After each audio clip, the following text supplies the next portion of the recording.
የአሜሪካ ወታደራዊ ኃይሎች ላይ የተሰነዘረውን የጥቃት ሙከራ ተከትሎ ዋሽንግተን በጎራዋ በኢራን ላይ ከፍተኛ ድብደባ መፈጸሟ ተገለጸ።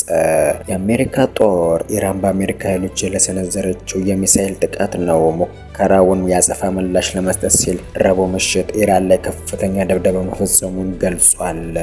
አሜሪካ ጥቃት ያደረሰችው ማክሰኞ ዕለት ኢራን በዮርዳኖስ በሚገኙ የአሜሪካ ጦር ሰፈሮች እንዲሁም በሆርሙዝ ወሽመጥ ጉዞ ላይ የነበሩ መርከቦች ላይ ሚሳኤሎችን በማስወንጨፍ እንደሆነ እዙ አስታውቀዋል። ይህንና መሰል ዜናዎችን ወደ እናንተ የምናሰናዳው ድሬ ዜና እንሰኛለን።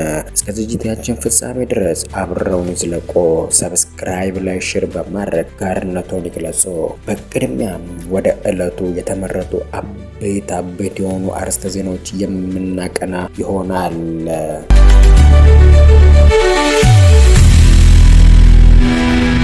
የኢራን እስላማዊም አብዮት ዘብ ባወጣው መግለጫ የአሜሪካ ስጋት ሆና እስከቀጠለች ድረስ የሆርሙዝ ወሽመጥ ዳግመኛ አይከፈትም ሲሉ አቋሙን ገልጿል። የአሜሪካ ባለስልጣናት ማስፈራራትና ማጋነን የሚቀጥሉ ከሆነ እንዲሁም አሜሪካ በቀጠናው በሚገኙ ዓለም አቀፍ ውሃ ላይ የምታደርገው ገደብ አልባ እንቅስቃሴ እስከቀጠለችም ድረስ የሆርሙዝ ወሽመጥ እንደማይከፈት አብዮታዊ ዘቡ አመላክቷል። የኢራን መንግስት የሚያስተዳድረው ኢራንና እንደዘገበው የሀገሪቱ ጦር ዛቻና ማስፈራሪያ ነገሩን የበለጠ የሚያባብስና የሚያጠላልፍ ነው ሲሉ አስጠንቅቀዋል።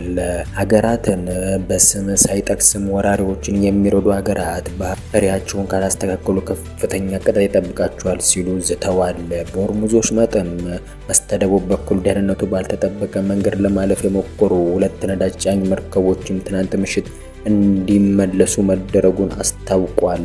በሆርሙዝ ወሽመጥ በስተደቡብ በኩልም ደህንነቱ ባልተጠበቀ መንገድ ለማለፍ የሞከሩ ሁለት ነዳጅ ጫኝ መርከቦች ትናንት ምሽት እንዲመለሱ መደረጉን ገልጿል። የአሜሪካ ማዕከላዊ ሴንትኮምም የኢራን እስላማዊ አብዮታዊ ዘብ በሆርሙዝ ወሽመጥ ላይ መርከበኞች የሚያሳልፉበት መንገድ መወሰን አይችልም ሲሉ ጠቅሰዋል። ብሎም ተርፎም በተያያዘ መረጃ ዘገባ መሰረትም አሜሪካና ኢራን ግጭት አቋሙን ወደ ዲፕሎማሲያዊ መንገድ እንዲመልሱ የተባበሩት መንግስታት ድርጅት ዋና ጸሐፊ አንቶኒዮ ጉተሬዝ ጠየቁ። የዋና ጸሐፊው ቃል አቀባይ ፋራህ አቅባኒ ወርክ ለጋዜጠኞች በሰጡት ማብራሪያ መሰረትም ጉተሬዝ ወደ ድርድር ጠረጴዛ የማይመለሱ ከሆነ ግጭቱ ይስፋፋል ብለው ይሰጋሉ ሲሉ አጽንኦት ሰጥተው ገልጸዋል።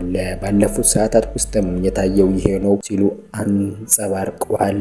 እየታየ ያለው ነገር አዎንታዊ አይደለም። የተመድ ዋና ጸሐፊ ተዋጊዎቹ ግጭቱን አቁመው በድጋሚ ወደ ድርድር እንዲመለሱ ይፈልጋሉ ሲሉም ቃል አቀባዩ ተናግረዋል። ፓኪስታንና በኳታር አሸማጋይነት ድርድሮች መቀጠላቸው ቃል አቀባዩን ፋራ ጠቅሰዋል። ከሰሞኑ የአሜሪካ ፕሬዝዳንት ዶናልድ ትራምፕ እጅግ ወዳጅነት የተሞላባቸው ድርድሮች እየተካሄዱ መሆኑን ቢናገሩም ኢራን ንግግር ተጀምሯል መባሉን አስተባብላለች።